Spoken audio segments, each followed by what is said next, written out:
Hi, Micha. Hi, Katie. How's it going? It's a morning. We're doing okay. Amazing. We have this great opportunity to apply for the Elevations Local Change Community Grant, and I would love for them to be able to hear a little bit more about the work that you do at the Climate Justice Hive and why that's important for organizations in our community. Well, thank goodness for elevations. Agreed. What do you want to know? I want to know what you do at the Climate Justice Hive. I hear that the tagline is don't organize alone. Why and why does your work matter? Okay. So I've been an organizer now for 25 years. And I have to be honest, and I think it's important that we have these conversations. One of the hardest obstacles for local organizers to deal with is the siloed nature of our work. There are several grassroots organizations and nonprofits and government departments and philanthropists and even faith-based congregations around that are doing, each of them are doing excellent work, Right. but they're doing it separately. Got it. And not only are we siloed from one another, but often we're even competitive with each other because of the funding structures that exist around us. Right. Say hi to Lodi. Co-director of the Hive and co-founder. So one of our biggest obstacles when it comes to our funding structures is sometimes when a community foundation wants to fund one of our projects, it'll provide a, say, $6,000 to $12,000 grant that a Right. dozen of us are going to have to compete for, and maybe only 3 of us are going to get the funding. So structurally, we don't actually have the opportunity to learn to work better together, to learn how to coordinate and learn to collaborate. Our job at the Hive Right. is to collect information systemically about who is doing what and where are they doing it.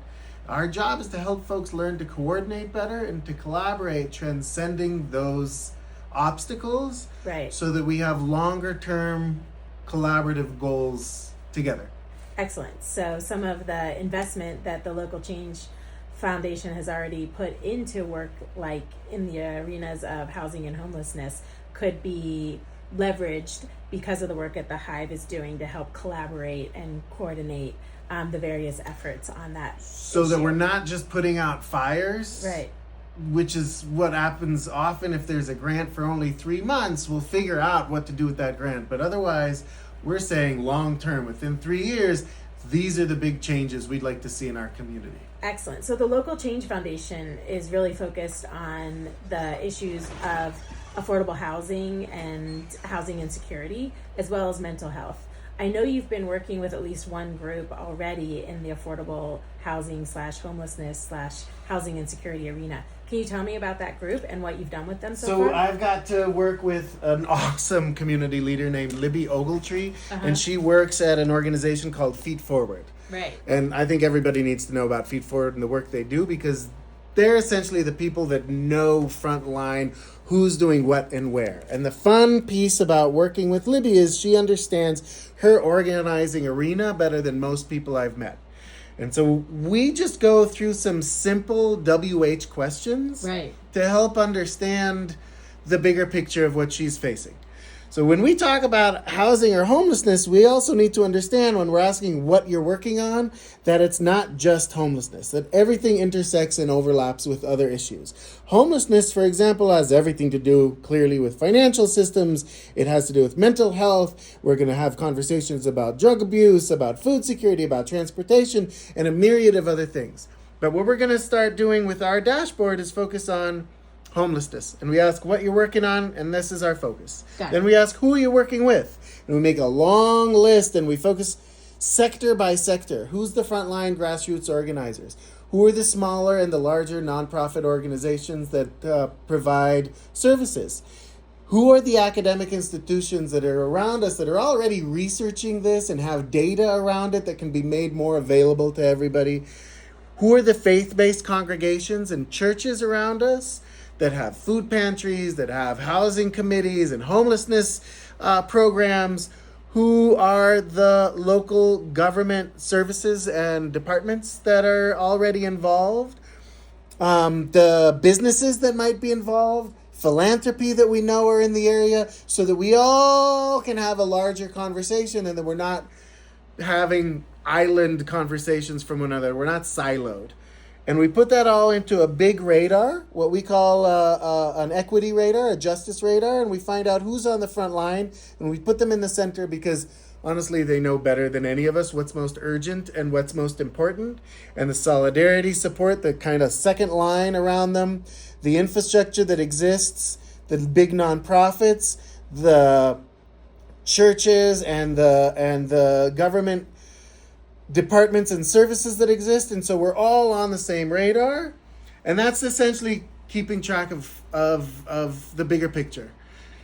Does that make sense? Well, what I hear is you're using technology to help orient where particular organizers are in the work that they're doing. In this case, we're talking about Libby's work with Feet Forward, but you could really do this with any organization. And the more data you have about the issue, for example, of housing and homelessness within Boulder County, the more you're going to have insights into how to solve that problem. That's right. And so, yeah, so why does this matter? So I know you've worked with Feet Forward. You have the initial phase of mapping the work that they do. So what? Why does it matter? What did you find out? And what could you find out if you have more time to continue these workshops and data collection and putting it into the Climate Justice Hive's technology tool? Well, what we're finding out is the current challenges in facing some very serious community organizing arenas. Number one, we're finding out that a lot of the resources that we've counted on for decades are drying up. Mm-hmm. Not to get too political, but a lot of departments are having their budgets cut these days. Mm-hmm. A lot of what used to be large nonprofits are becoming small nonprofits, and a lot of the small nonprofits are becoming smaller grassroots organizations, and the grassroots organizations are disappearing around us. That's number one. So number two is we still have a lot of really good people around us and a lot of really awesome programs, and folks are ready and happy and willing to get involved. Yeah. But because of the scarcity, are kind of looking down at the fire that they're helping to put out and don't have the wherewithal to get a bigger picture and an analysis of what is happening just in our city. And Boulder's not a very big city. It's not a very big pond, but it's big enough for each of the organizations to not be able to lift their head up and understand the longer term picture. And what we're hoping to be able to do is say, the conversation about 2025 or 2026 is really important and it's urgent, but we would like to be able to have a conversation about 2030. What's the longer term vision of our community and how we're handling the challenges that we're facing today? So right now, if we had some resources to put into this research and analysis, and it's also in-person live workshopping with people like Libby Ogletree and other folks working in the housing and homelessness arena, then we would have more information to know how to better collaborate and to better serve the people that need to be served, which are the people who don't have a home to live in right now or are in danger of not having a home to live in. Well, so that's the second piece of what we work on. We get very specific. Number one, because we have a whole organizing arena and a lot of information we've collected, we get to focus in on the bigger picture problem challenges that we're facing, not just this year's, but the bigger ones. So we talk about why we do what we do. What are the challenges we're facing? We start taking stock of the assets that we do have, the strengths and the skill sets that we do have in our circle.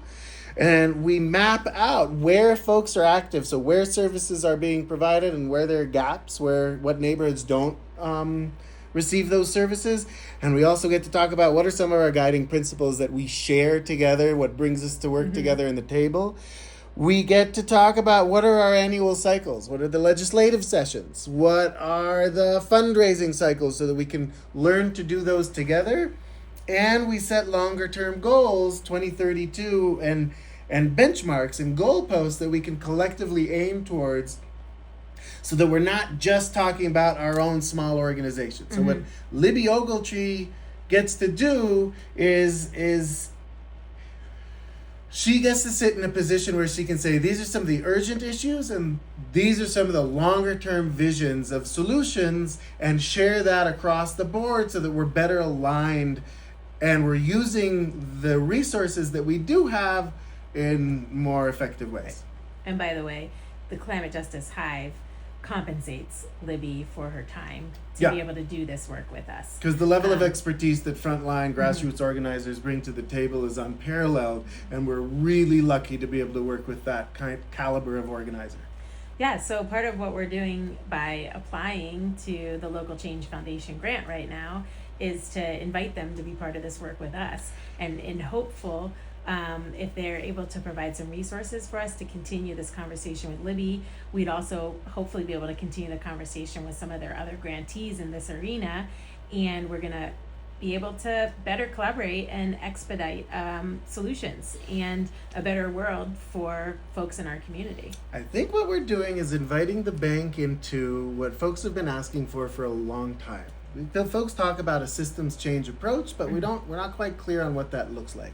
What we're recognizing is that there is a community-based infrastructure that's out there that can be realized and invested in. We're not just working on housing and homelessness. We also work on community-led emergency preparedness, knowing that climate change and climate chaos is real. Yep. And we're also working on food security, and across the board, we're realizing that there is a strong community infrastructure that everybody has a part to play in, including, and of course, especially our banking system. Absolutely. And we'd love to invite them into supporting grassroots organizing on this scale and be part of our community in that way. Well, thanks for being the brain behind all of this, Micha, but more so the heart behind it. I know when people come out of a workshop with you, they feel more connected, more supported, and with some hope for the work that is so important to them. And the communities that are so You're important very to them. kind and generous, Katie. Nothing here would happen without you. Well, thanks for your time, and thanks to the folks at the Local Change Foundation who took the time to watch this video with us. Thanks. Have a good day.